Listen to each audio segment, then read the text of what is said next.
fonction occupez-vous dans votre département? Quelle fonction? Ben, ma fonction est d'être étudiante au doctorat. C'est pas vraiment une fonction, c'est comme vous. Je suis étudiante, j'apprends des choses, j'essaie des choses et puis j'essaie de faire avancer mon projet pour pouvoir publier, pour pouvoir mieux connaître des choses. Et pour contribuer à la science.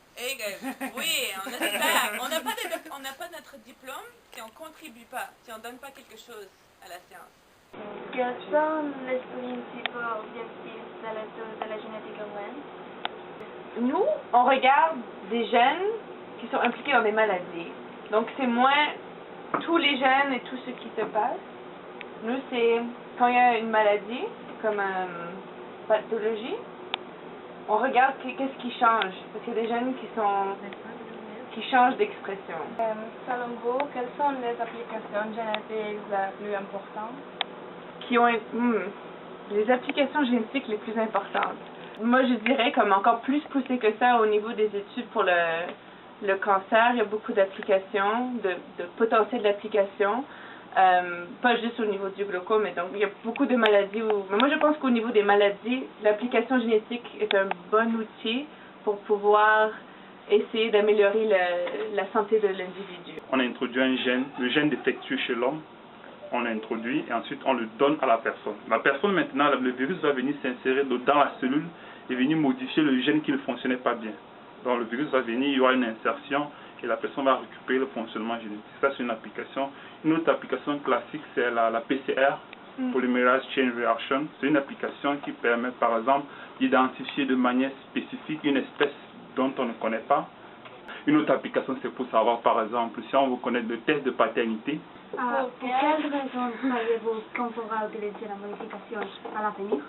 On commence sur des modèles animaux, on commence encore plus petit que ça. On commence au niveau des cellules, comme un petri dish. Après ça, on regarde sur le modèle animal. Et après ça, on commence à faire des phase clinical trials, comme phase 1, phase 2, phase 3. C'est des étapes qu'on doit franchir et quand on sait que c'est sécuritaire, quand on sait que la personne ne va pas mourir parce qu'on lui donne quelque chose et que ça a un potentiel d'améliorer son sort, donc sa santé, vu qu'on a tous ces tests-là, toutes ces étapes à franchir, il y a un espoir donc on sait que ça marche pour certaines choses et puis d'autres fois ça marche pas. Donc pour ce qui fonctionne, on a l'espoir de pouvoir l'utiliser chez l'être humain. Comment croyez-vous qu'est développée la modification génétique au Québec en comparaison avec les restes du monde? Je dirais que, premièrement, si c'est des thérapies qui vont être approuvées, c'est à l'échelle du Canada.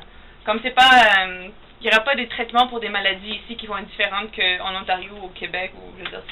Donc au niveau du Canada par rapport au reste du monde, on est tellement spécifique par rapport à quelque chose ici qu'on ne sait pas trop qu'est-ce qui se passe au niveau des recherches cliniques. On n'est pas des cliniciens, on n'est pas des médecins ou des docteurs. Donc nous, on ne fait pas les tests pour les personnes. Nous, on travaille sur des modèles animaux. Donc, pour répondre à cette question, je suis vraiment pas là.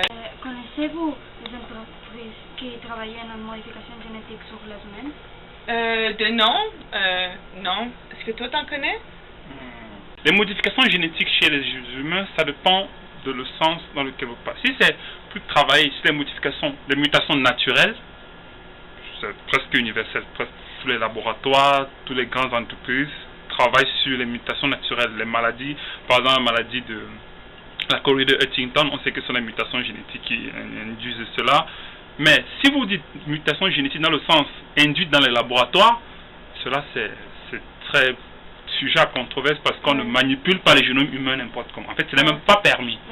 Donc, à ma connaissance, je ne sais pas de laboratoire qui fasse des manipulations génétiques sur le génome humain. Vous croyez que la modification génétique peut soigner des maladies comme le cancer? Absolument, oui.